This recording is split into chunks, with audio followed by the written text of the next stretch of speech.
Hello guys, magluluto tayo ngayon ng kare-kare. Ayan yung mga sangkap niya.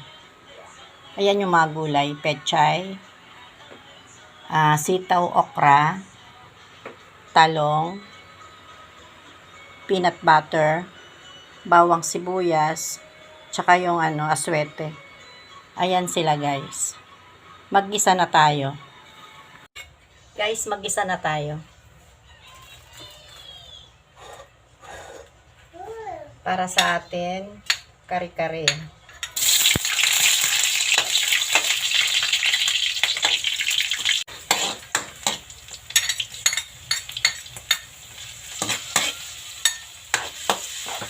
Yan, lagay na natin tong aswete.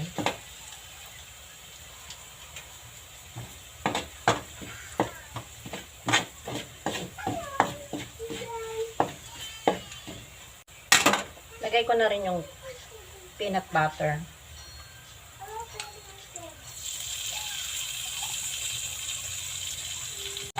Lagay natin lahat ito guys para masarap.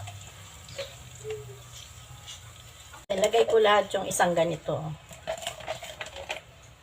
na peanut butter para masarap.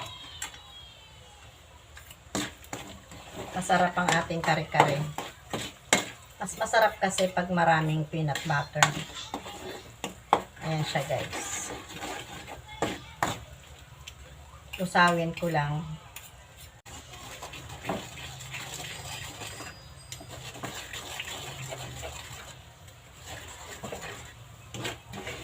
Lagay na natin yung baboy guys. Pati yung sabaw.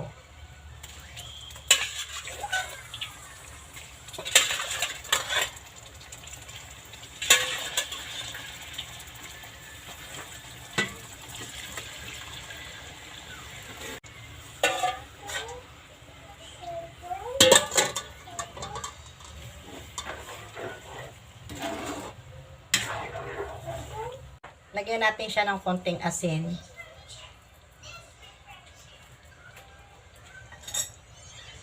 Haluin natin. Lagay ko na yung talong. Talong muna. Yung talong binabad ko sa tubig para hindi siya mangitim. Next natin lagay yung sitaw.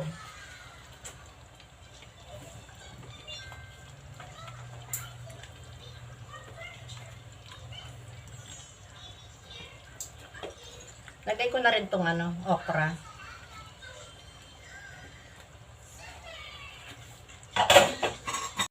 Haluin natin guys. Kay babaw ko yung baboy. Kay lalim ko yung gulay.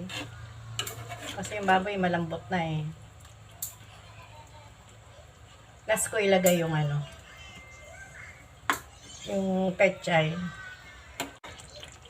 Lagay na natin yung pechay guys. Ito kasi mabilis lang maluto. Kaya pang last.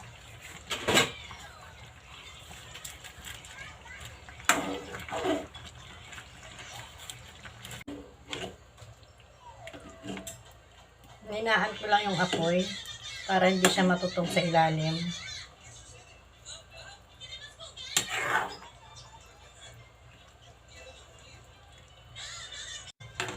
Mag-isa pa ako niyang bagoong. Pakuluin lang natin. Ito yung bagoong ko guys oh. Konting palambot na lang sa mga gulay. Maluluto na ang ating kare-kare. Done cooking sa ating kare-kare. Ayan siya. Sarap. Marami tong peanut butter guys. Oh. Malapot siya. Oh.